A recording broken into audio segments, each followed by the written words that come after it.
Welcome back to our channel Aadi here. So आज के video में हम लोग डिस्कस करेंगे ग्रीप इन्वेस्ट प्लेटफॉर्म का, जो कि इन्वेस्टमेंट प्लेटफॉर्म है जहां पर आप कॉर्पोरेट बॉन्ड्स और लीजिंग इन्वेंटरी और बाकी लेट्स से स्टार्टअप सब में आप इन्वेस्ट कर सकते हो। तो पहले रिव्यू करेंगे कैसा है ये एप्लीकेशन और उसके बाद मैं दिखाऊंगा मैं कैसे इन्वेस्ट कर रहा हूँ उसमें। So let's video get started and discuss about it.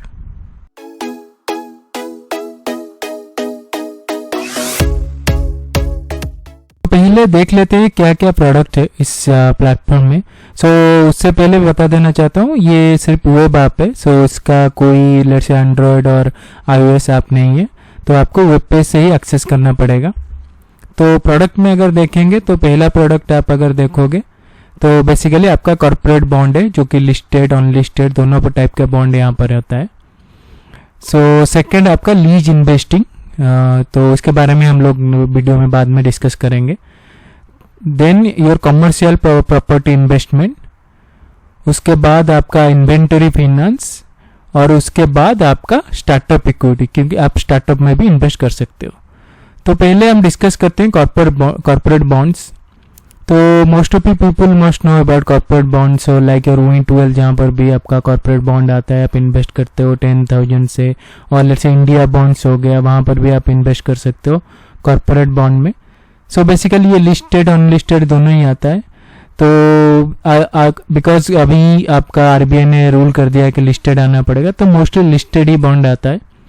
तो कॉर्पोरेट बॉन्ड तो आपको पता होगा, जैसे corporate bonds are financial instrument through which company raise debt from the investor. तो बेसिकली आपको पता होगा जैसे आपका कोई भी कंपनी है वो बॉन्ड इशू करता है, इन्वेस्टर से पैसा लेके वो अपना एक्सपेंशन या फिर ग्रोथ कर सके। तो that is basically your corporate bond. तो अगर आप देखोगे रिटर्न, तो ये आपका एक्सपेक्टेड है फिक्स्ड डिपॉजिट से ज़्यादा रिटर्न देगा। तो बेसिकली आपका 8.58 से 11 तक आता है प्री टैक्स। तो just remember this one, this will be pre tax. तो आपको उसके बाद टैक्स आपके हिसाब से जितना आपका इनकम स्लैब है उस हिसाब से देना पड़ेगा, बट जनरली आपका फिक्स्ड डिपॉजिट से ज़्यादा आता है इसमें रिटर्न। तो अगर आप देखो यहाँ पर लिस्टेड अनलिस्टेड दोनों ही मिलता है। करंटली RBI के रूल के बाद लिस्टेड ही मोस्ट आ रहा है। अगर आप देखोगे आप 10,000 सिमिलरली 10,000 से आप स्टार्ट कर सकते हो कोई भी बॉन्ड में इन्वेस्टमेंट। तो आपका जनरली टेन्योर रहता है एक बॉन्ड का 1 साल से 36 मंथ, जो कि 3 साल, 1 से 3 साल आप इसमें आपको इन्वेस्ट करना पड़ेगा बॉन्ड में। तो आपका बेसिकली रिस्क क्या है, अगर आपका कोई भी कंपनी डिफॉल्ट करता है, लेट्स से कोई फाइनेंशियल प्रॉब्लम आ गया या फिर कहीं पर उनका फाइनेंशियल में कोई क्राइसिस हो गया, तो in that case senior secured है तो मोस्ट प्रोबेबली मिल जाएगा, बट लेट में, और कहीं कहीं आपको नहीं भी मिल पाएगा। So that is the risk in corporate bond. Next discuss करते हैं लीज इन्वेस्टिंग। तो अगर आपको लीज इन्वेस्टिंग क्या है पता नहीं है, तो let's first discuss what is lease investing. तो लीज इन्वेस्टिंग अगर आप देखोगे सिंपली आपका कॉन्ट्रैक्चुअल होता है, जो जैसे आप इधर हो गए, आप ओनर हो गए कहीं भी किसी भी इक्विपमेंट या फिर व्हीकल या फर्नीचर का, तो जो भी इसको यूज कर रहा है लीज में लिया है वो आपको मंथली रिटर्न देगा। तो बेसिकली यहाँ पर क्या होता है ना, आप जब लीज में इन्वेस्ट करते हो तो जनरली ग्रीप इन्वेस्ट क्या करता है ना, वो सब आप ऑन बिहाफ ऑफ यू वो लीज में लेता है, कहीं भी कंपनी को देता है। अगर वो कंपनी जिस तरह से मतलब यूज करेंगे उस हिसाब से जो भी कॉन्ट्रैक्ट में रिटर्न है वो मंथली आपको रिटर्न करते जाएगा। तो ये सिंपली लीज इन्वेस्टिंग है। तो बेसिकली आप ग्रीप इन्वेस्ट आपके तरफ से लीज में देगा वो एसेट और वो भी फर्नीचर व्हीकल्स, देन कंपनी जो भी यूज करेंगे वो आपको रिटर्न देंगे। तो बेसिकली ये हो गया लीज इन्वेस्टिंग। तो व्हाट कैन बी लीज, तो investment in lease allows you to invest in an asset, जैसे आपका हो गया vehicles, furniture, electronics, and lease to a company against fixed monthly return. तो आपको फिक्स्ड मंथली रिटर्न मिलेगा, जो भी आपका कॉन्ट्रैक्ट में लिखा होगा तो मंथली वो कंपनी आपको रिटर्न देगा। तो next if you see the return, तो return this is a high risk investment. तो बेसिकली आपको 19 to 21% तक प्री टैक्स आपको मिल जाता है, ठीक है। उसके बाद आपको जो भी टैक्स देना पड़ेगा, सो अराउंड 20% आपको मिलेगा, आई मीन रिटर्न इसमें। तो अगर आप देखोगे मिनिमम इन्वेस्टमेंट भी 10,000 से आप स्टार्ट कर सकते हो, और अगर उसके बाद आप देखो टेन्योर अगर अराउंड 2 to 3 मंथ्स का रहता है लीज कॉन्ट्रैक्ट का टेन्योर, तो उसमें एग्जिट आप नहीं ले सकते, तो आपको I mean you have to wait to the end of the lease term, तो आप बीच में अर्ली एग्जिट नहीं ले सकते। Currently Grip invest is in process to I mean implement early exit, जो कि अच्छा होगा अगर आप चाहो देखे मतलब एग्जिट लेना चाहो इस लीज कॉन्ट्रैक्ट से, देन आप पहले आप ले सकते हो, but for now you can not. तो नेक्स्ट हम लोग डिस्कस करेंगे कॉमर्शियल प्रॉपर्टी इन्वेस्टमेंट। तो कॉमर्शियल प्रॉपर्टी इन्वेस्टमेंट क्या होता है पहले देख लेते हैं। आपका एक सीएरी प्लेटफॉर्म रहता है जो कि ग्रीप इन्वेस्ट के अंडर नहीं है, जो दूसरा है थर्ड पार्टी। वो क्या करता है ना, पहले आइडेंटिफाई करते हैं कौन सा कमर्शियल प्रॉपर्टी है, जैसे ऑफिस हो गया, रिटेल वेयर हाउसिंग प्रॉपर्टी। तो उसमें क्या करता है ना, वो पहले उसको let's say take the ownership of that property, उसके बाद वो टेनेंट को जो कि बड़ा एमएनसी हो गया तो उसको लीज पे देता है या फिर लॉन्ग लॉक इन पे देता है, 10 साल 5 साल, तो ऐसे लॉक इन पे देता है। Then from there it will get the money and आपको रिटर्न देता है। तो बेसिकली ये क्या हो गया ना, जैसे आपका ऑफिस स्पेस हो गया, ये रिटेल हो गया, तो आप जैसे सीआरई प्लेटफॉर्म क्या है ना, इसको ओन करेगा तो उसको रेंट पे देगा, जो भी मंथली रिटर्न आएगा वो आपको मतलब आपके अकाउंट में आ जाएगा। तो basically this is commercial property investing. तो मिनिमम आपको 1 लाख देना पड़ेगा यहाँ पर, बिकॉज ये क्या है ना, आपको जब प्रॉपर्टी कमर्शियल प्रॉपर्टी बाय करते हो या फिर take as ownership of that property, तो उसमें बहुत सारे पैसा लगता है, तो 1 लाख तो मिनिमम देना पड़ेगा उसमें। तो सेकंड क्या है ना, आपका अगर रिटर्न देखो अराउंड 13%, 12.8% प्री टैक्स IRR है, तो बेसिकली एनुअलाइज्ड रिटर्न अराउंड 13% है। तो अगर देखोगे risk, the problem is here कि आपका ग्रीप कोई ड्यू डिलिजेंस नहीं करता है यहाँ पर। तो बेसिकली आपका जो थर्ड पार्टी है सीआरई प्लेटफॉर्म, वो ड्यू डिलिजेंस करता है। तो बेसिकली आपका अगर मतलब लेट से सीआरई प्लेटफॉर्म का कोई ड्यू डिलिजेंस प्रॉब्लम हो गया या फिर टेनेंट ने रिटर्न नहीं दिया, मतलब दो लीज का जो भी एग्रीमेंट है पैसा और रेंट का जो भी है, then the problem is that Grip will not be carried responsible for this अगर आपको रिटर्न नहीं मिला, बिकॉज ये सीआरई प्लेटफॉर्म ड्यू डिलिजेंस करता है जो कि थर्ड पार्टी है, नॉट अंडर ग्रीप। सो ये बेसिकली आपका रिस्क है इस इन्वेस्टमेंट में। तो नेक्स्ट हम लोग डिसाइड करेंगे इन्वेंटरी फाइनेंस।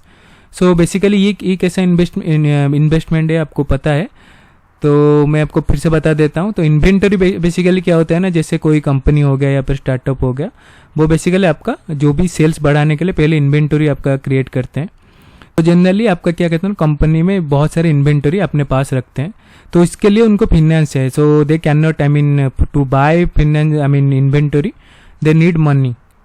तो बेसिकली क्या है ना, inventory finance allows companies to raise capital against those inventory. So basically क्या करते हैं ना, वो आपसे पैसे लेंगे, वो पैसे से आपका इन्वेंटरी, उनके जो भी इन्वेंटरी है वो खरीदेंगे, तो जो भी आपका उसमें बेच के रिटर्न आएगा वो आपको रिटर्न करेंगे। तो basically that is called inventory finance. So based on a pre agreed schedule of sale, तो आपको कंपनी बोल देगा अच्छा ठीक है, मैं आपसे इन्वेंटरी के लिए let's say I am taking 10,000 और 1 lakh from you and I will sell this on let's say after 1 month. After that जो भी सेल का जो after sale I will give you this % of return. तो वो जो सेल कर देगा उसके बाद जो भी रिटर्न आएगा, आपका जो भी एग्रीड होगा वो आपको आपके अकाउंट में रिटर्न आ जाएगा। तो बेसिकली ये क्या है ना, कोई भी मार्केट लिंक नहीं है, बेसिकली जब भी सेल होगा तो आपको आपका पैसा रिटर्न हो जाएगा जो भी एग्रीमेंट हुआ था। तो बेसिकली वो है इन्वेंटरी फाइनेंस। तो यहाँ पर क्या आपको रिटर्न मिलेगा, 10 to 12% आपको प्री टैक्स मिलता है रिटर्न। अगर आप देखोगे मिनिमम इन्वेस्टमेंट 10,000 से कर सकते हो। तो बेसिकली यहाँ पर अगर आप जाओगे उनके ऐप में तो 15,000 20,000 तक आता है मिनिमम। तो टेन्योर 1 to 13 मंथ्स जो कि ठीक है। रिस्क देख लेते हैं। रिस्क में क्या है ना, there is no market data on the resale of the value of the asset win finance. तो आपको पता नहीं है, आप जो भी इन्वेंटरी के लिए लेट से आप फैन के इन्वेंटरी के लिए पैसा दे रहे हो, तो आपको पता नहीं है वो जो खरीद रहा है वो फैन, उसका मार्केट वैल्यू क्या है, रीसेल वैल्यू क्या है। तो बेसिकली आपका मे बी 1000 हो सकता है, और 1000 में इन्वेस्ट किया हो मे बी 250 हो सकता है। और अगर वो मतलब सेल भी नहीं हुआ तो उसमें क्या प्रॉब्लम है, उसको फाइनेंशियल लॉस होगा, वो आपको मतलब रिटर्न नहीं दे पाएगा। So these are the huge risk in these inventory financing. So basically आपका जो जिसकी कंपनी के इन्वेंटरी को लिए आप इन्वेस्ट कर रहे हो, अगर उसका लेट से आपका रिटर्न नहीं हुआ और वो सेल नहीं हुआ तो प्रॉब्लम आपको आ जाएगा, क्योंकि they will not able to return the money because they will have financial loss and all those thing. So ये उसमें रिस्क है इन्वेंटरी फाइनेंस में. सो नेक्स्ट हम लोग डिस्कस करेंगे स्टार्टअप इक्विटी. तो बेसिकली ये क्या होता है ना, आप जो भी स्टार्टअप है बेसिकली सिंपल है, स्टार्टअप में आपको पैसा लगाना है. तो जैसे आपका शार्क टैंक हो गया वैसे ही यहाँ पर आपको स्टार्टअप में पैसा लगाना है. तो बेसिकली ये क्या होता है ना, so opportunity to be a shareholder in a VC backed early stage और high growth disruptive startup. So जैसे आपका कहीं पर भी स्टार्टअप में जैसे नया हो कोई कंपनी है उसमें पैसा लगाना है, तो दिस इज़ कम्प्लीटली बेट. तो ये आपका पैसा इंटू 3 इंटू 5 कर सकता है या फिर पैसा 0 कर सकता है. तो this is the risk in this. So the investor will own class a units of particular scheme. तो आपको क्लास ए का शेयर मिलेगा.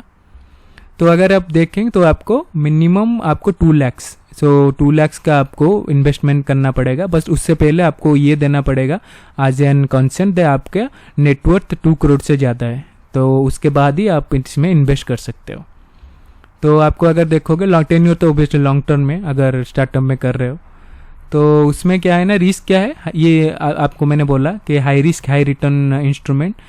तो उसमें क्या है ना, आपका पैसा इंटू 3 इंटू 4 हो सकता है या फिर पैसा 0 हो सकता है, क्योंकि हाई चांसेस के स्टार्टअप फेल हो जाएगा और फाइनेंशियल लॉस में आएगा. तो आपको आपको रिटर्न नहीं मिलेगा, क्योंकि आपका शेयर जो भी है आपका कंपनी अगर फेल हो गया बंद हो गया तो आपको पैसा ही नहीं मिलेगा. So these are the high risk in this. तो नेक्स्ट हम लोग डिस्कस कर लेते हैं आपको KYC कैसे करना है. ठीक है, तो आप इस सब में इन्वेस्ट करना चाहते हैं तो आपको ग्रीप में पहले जाना है. तो आपको पहले साइन अप करना है. So you can give your mobile number email. तो यहाँ पर जाके आपको पहले देना पड़ेगा. देन आपको क्या करना करेगा, आपको ये सब डॉक्यूमेंट चाहिए, पैन कार्ड, आधार कार्ड और bank details. One more thing you have to remember, if you are investing in a corporate bond because these are listed bonds, so आपको डीमेट अकाउंट में ट्रांसफर हो जाएगा. तो इसके लिए आपको क्या है ना, आपका जो भी ब्रोकर पे जहाँ पर लेट से जेरोदा ऑफ स्टॉक्स, सो वहाँ से आपको डीमार्ट का अकाउंट का डिटेल जो कि CMR कॉपी है वो निकाल के यहाँ पर अपलोड करना पड़ेगा. That is extra thing if you want to invest in corporate bond. Otherwise if you want to invest in leasing जो भी अदर इन्वेस्टमेंट है उसके लिए सिर्फ पैन कार्ड, आधार कार्ड और बैंक डिटेल्स चाहिए. तो पहले आपको जाके लॉगिन में यहाँ पर आपको डालना पड़ेगा अपना मोबाइल नंबर, ईमेल. उसके बाद आप क्या करोगे, यहाँ पर अगर देखोगे आपका लेट्स से ये प्रोफाइल हो गया. यहाँ पर आके आप देखोगे लेफ्ट साइड में KYC है. तो KYC जब क्लिक करोगे तो उसके बाद क्या होगा ना, तो उसके बाद आपको ये सब देना पड़ेगा. लेट्स से फर्स्ट आपको आपका पैन कार्ड, जो भी पैन कार्ड का फ्रंट एंड बैक वो अपलोड करके वेरीफाई करना पड़ेगा. सिमिलरली आधार कार्ड का front end back. So basically ये क्या करता है ना, जब भी आप फोटो अपलोड करते हो वहाँ से आपका डेटा एक्सट्रैक्ट कर लेता है. तो उसके बाद आप वेरीफाई कर लोगे ठीक है या नहीं है. उसके बाद क्या होता है ना, आपको आपका बैंक डिटेल्स देना पड़ेगा.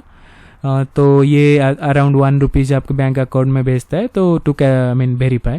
तो अगर ये वेरिफिकेशन हो गया उसके बाद the last step you have to provide other details, employment detail, resident status और भी कुछ है जो आपको देना पड़ेगा इन द लास्ट स्टेप. तो उसके बाद आपका वेरिफिकेशन हो जाएगा. तो अगर आप कॉर्पोरेट बॉन्ड में जो मैंने पहले बताया था, you have to upload your CMR copy from your brokers app और वेबसाइट. उसका स्टेप भी वहाँ पर मेंशन है कैसे आपको एक्सट्रैक्ट करना है वो CMR कॉपी और अपलोड करना है. तो अगर ये सब आपका स्टेप हो गया देन योर KYC कंप्लाइंट. और उसके बाद अगर कहीं किसी भी इंस्ट्रूमेंट में और प्रोडक्ट में आप इन्वेस्टमेंट कर सकते हो. सो बेसिकली ये आपका ग्रीप इन्वेस्ट का कंप्लीट प्रोडक्ट और KYC कैसे करना है ये पूरा डिटेल्स है. तो आपका क्वेश्चन आएगा ये कैसे, मतलब हाउ दिस आप इज गेटिंग मनी, और ये कैसे अपना पैसा कमा रहा है. सो बेसिकली आप अगर इन्वेस्ट करोगे कहीं पर भी, लेट से लीज हो गया, बॉन्ड को छोड़ के, कॉर्पोरेट लिस्टेड बॉन्ड को छोड़ के बाकी कहीं पर भी आप इन्वेस्ट करोगे तो उसमें क्या होता है ना, बेसिकली आपका जो भी रिटर्न आता है वो आपके बैंक अकाउंट में नहीं, आपके एक अकाउंट उसमें है वॉल्ट करके, तो उसमें आता है. तो वहाँ से आप अपने इंडियन अकाउंट जो भी है, जो भी बैंक अकाउंट है वहाँ पर ट्रांसफ़र कर सकते हो. तो बेसिकली क्या होता है ना, आपका जो भी मंथली रिटर्न आएगा उससे 2% वो ले लेगा. तो बेसिकली वो उसका रिटर्न है. तो वहाँ से ही वो अपना पैसा कमाता है. So basically this is the process. So आपका जो भी रिटर्न आएगा मंथली रिटर्न, इसका 2% अराउंड वो काट लेता है. बाकी आप अपने बैंक अकाउंट में भेज सकते हो. So this is how they earn money. So let's go to the app and check my profile. तो मैं आपको अपने अकाउंट दिखाता हूँ कि कैसे मैंने थोड़ा बॉन्ड मतलब लिस्टेड बॉन्ड खरीदा है, क्योंकि बाकी सब में मुझे अपने I have to do more analysis, क्योंकि बहुत ही रिस्की है. So I have to do more analysis to invest. So अगर मैं फ्यूचर में इन्वेस्ट करता हूँ तो मैं आपको बताऊँगा कैसे इन्वेस्ट कर रहा हूँ और how it's the return and all. So for now let's see how I have invested in corporate bond. Okay, so I have logged in to Grip Invest. तो ये आप देख सकते हो कि ये जो है कॉर्पोरेट बॉन्ड्स अभी जो अवेलेबल है ग्रिप इन्वेस्ट में. सो 90 का है, 9.7 यील्ड ऑफ मैच्योरिटी और 9 मंथ टाइम है मैच्योरिटी का. सिमिलरली 5 स्टार 13 मंथ्स 8.4 और ये इसमें भी है. तो आप देख सकते हो अभी आपका 90 का 30,000 आपको इन्वेस्ट करना है मिनिमम. 5 स्टार में भी 20,000. तो ये आपका मिनिमम इन्वेस्टमेंट और भी बाकी सारे हैं. तो ये आप देख सकते हो कि जैसे आपका हो गया ये इसमें 1,22,000 और इसमें जैसे 1,14,000 या फिर इनक्रेड में अभी रिसेंटली ऐड हुआ है. तो आप यू कैन सी 20,000 अभी है 26 मंथ यील्ड. तो आपको क्या है ना, ये सब लिस्टेड बॉन्ड है. तो आपको यहाँ पर जाना है. Then once your KYC done, तो आपको उसके ऊपर क्लिक करना है. तो उसके बाद आप रिटर्न देख सकते हो कितना आपको मिलेगा. तो इसमें अगर आप देखोगे कि आपको लेट्स से आप 30,000 इन्वेस्टमेंट कर रहे हो जो कि मिनिमम है, तो आपको 30 यूनिट से एक यूनिट का 999.2 तो आपको इन्वेस्ट करना है 29,991. तो आपको रिटर्न मिलेगा प्री टैक्स का 32,291. तो आप यहाँ पर भी देख सकते हो कब कितना मिलेगा. तो लेट्स से ये पर इन्वेस्टिंग टुडे तो 8 मार्च को आपको मिलेगा रिटर्न 1.7. तो ऐसे आपको मिलेगा टिल आपका जो भी मैच्योरिटी पीरियड है. तो वन थिंग कि आप अगर उसके बाद इसमें पेमेंट कर लेते हो तो उसके बाद क्या होगा ना, आपको 2 दिन लगेगा. Then the units will be transport to your demat account. तो अगर आप ज़रोदा स्टॉक कहीं भी यूज कर रहे हो तो उसमें आप देख सकते हो ये unit after 2 months of your payment. तो आपका पेमेंट करते हो आज, then on let's say today 8th February, तो आप 10th फरवरी को या मैक्सिमम 11th फरवरी को आपके डीमैट अकाउंट में ये आपका ट्रांसफ़र हो जाएगा. तो बेसिकली आप मतलब कॉर्पोरेट बॉन्ड में ऐसे ही इन्वेस्ट कर सकते हो. तो अगर बाकी देखें तो let's go to invest and check. तो ये आपका कॉर्पोरेट बॉन्ड हो गया जो भी है. लीजेक्स एक है जो कि आपका जो भी on fix monthly lease rental through listed and rated instrument. तो ये आपका क्या है ना, लिस्टेड है वो, मतलब डीमैट मतलब स्टॉक मार्केट में लिस्टेड है. तो यहाँ पर आपको क्या है अराउंड 10 लाख 9,84,000 इन्वेस्टमेंट करना पड़ेगा और आपका रिटर्न 16.2 है 34 मंथ से. तो बेसिकली ये लिस्टेड आपका है. तो लीजिंग इन्वेस्टमेंट में तो मैं जो बता रहा था ये सब जो भी है ये मतलब लिस्टेड नहीं है क्योंकि ये MCA कंप्लाइंट है एग्जीक्यूटेड बाय LLP. तो ये लिस्टेड नहीं है, बट लीजेक्स जो है वो लिस्टेड लीजिंग इन्वेस्टमेंट है. तो यहाँ पर अगर आप इन्वेस्टमेंट करना चाहते हो तो 30,000 आपका मिनिमम इन्वेस्टमेंट है.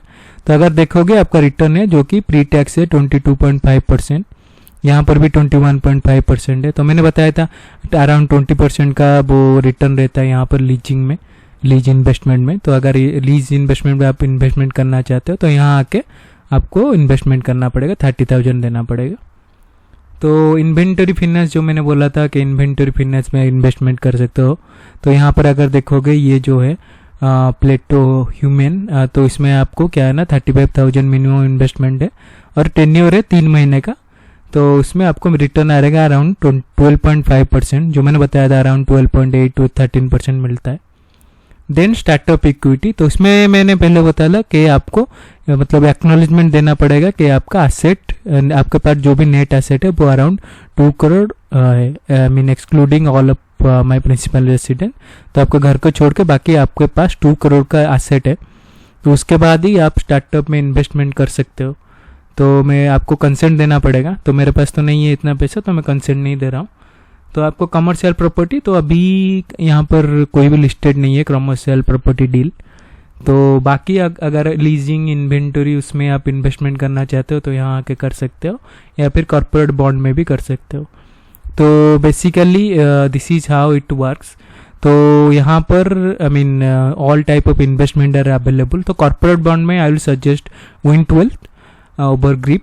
बट ग्रिप में क्या है ना, आपको 10,000 20,000 वो वाला लिस्टेड बॉन्ड में करना है, तो आप grip I mean you should choose grip, because Win12 में जनरली आजकल 1 लाख का मिनिमम इन्वेस्टमेंट आ रहा है. तो I hope this is the review about grip and everything is helpful to you. So I have invested in corporate bonds in this platform to, I mean, very much clear to everyone. So other asset I have not invested because I need to go deep on this and check if it is investable asset or not. So I'll put the I mean link in the description. तो आपको join करना है, यहाँ पर investment करना है, तो वो लिंक से आप इन्वेस्टमेंट स्टार्ट कर सकते हो. So I hope it's helpful to you. So please hit the like button and subscribe to the channel. So thank you everyone.